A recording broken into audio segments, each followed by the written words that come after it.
मीरा भाईंदर में आपका आगमन हुआ है, कैसा अनुभव रहा आपका?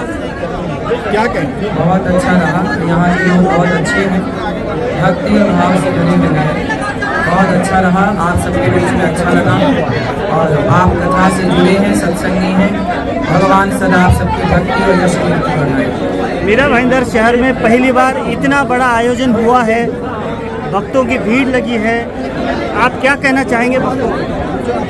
ये आयोजन कराने वाले जो हैं भैया लोग, इन्हें खूब शक्ति दें भगवान, ताकि ऐसे आयोजन ये बार बार कराते रहें। राज्य सरकार ने गौ माता का कल ऐलान करने वाले हैं, गुरु जी कितनी खुशी वाली बात है। बहुत प्रसन्नता है कि आज पहली बार भारत में महाराष्ट्र में ये कदम उठाया जा रहा है कि गाय को राज्य माता और गौ हत्या बंद महाराष्ट्र में होने जा रही है। पहली बार इतिहास के पन्नों में दर्ज कल की तारीख दी गई। वेस्टर्न कल्चर लोग अपना रहे हैं, आप उन माता पिताओं को क्या कहेंगे? बच्चों को क्या कल्चर देना चाहिए? बच्चों को संस्कारवान बनाना चाहिए, चरित्रवान बनाना चाहिए। सबसे बड़ी शिक्षा है चरित्र की। आजकल बच्चों में अगर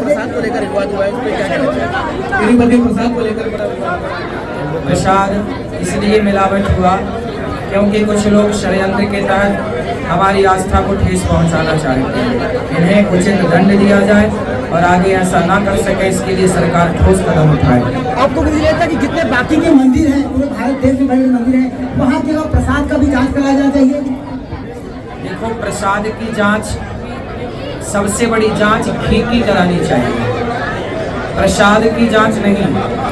आज जो बाजार में घी बिक रहा है, उस घी की जांच कराओ कि ये जो देसी घी बिक रहा है उसमें कितना चर्बी मिली है। इसलिए हमारे यहाँ पुराने जितने मंदिर हैं, सभी मंदिर में गौशाला है और गायों का शुद्ध दूध और घी का प्रयोग होता था।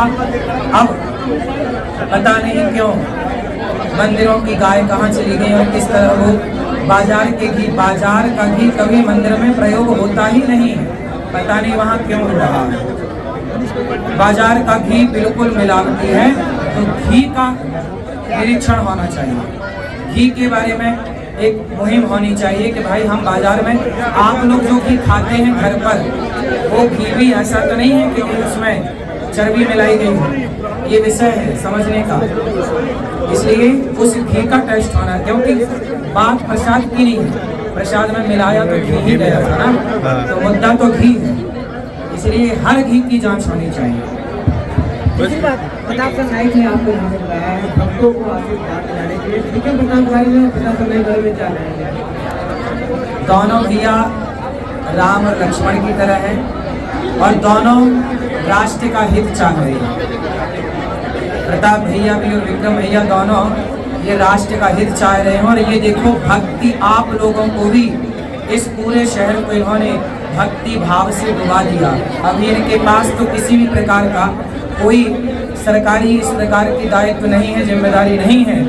बिना जिम्मेदारी के इन्होंने भक्ति के माहौल में सबको डुबाया। और जिस दिन कोई जिम्मेदारी आएगी, ये किस तरह उत्थान करेंगे इस राज्य का, इस देश का और इस क्षेत्र का, ये सोचने की बात है। भक्तिमय वातावरण ये सदा बनाएंगे। इतना भव्य दिव्य कार्यक्रम कराने के लिए जो यहाँ मीरा भाईंदर क्षेत्र के लोक नेता आदरणीय विधायक प्रताप सिंह नाइक साहब ने जो संकल्पना ली है, और उस संकल्पना के तहत आप देख रहे हैं कि कई हजार, 2500 हजार की यहाँ पे भीड़ में लोग यहाँ पे आकर के उत्साहित होकर करके सत्संग का आनंद ले रहे हैं। ये मीरा भाईंदर के लिए बहुत ही गौरव की बात है। और इस तरह से विधायक प्रताप सिंह नाइक जी शहर में साल में कम से कम 5 से 7 कार्यक्रम करवाते हैं। इसलिए मीरा भाईंदर वासियों की तरफ से उनको हार्दिक अभिनंदन करते हैं और उनको हार्दिक प्रणाम करते हैं कि इस तरह से सनातन धर्म को आगे लाने के लिए, सनातन धर्म का प्रचार करने के लिए इतना भव्य दिव्य कार्यक्रम इस मीरा भाईंदर शहर में पहली बार हो रहा है।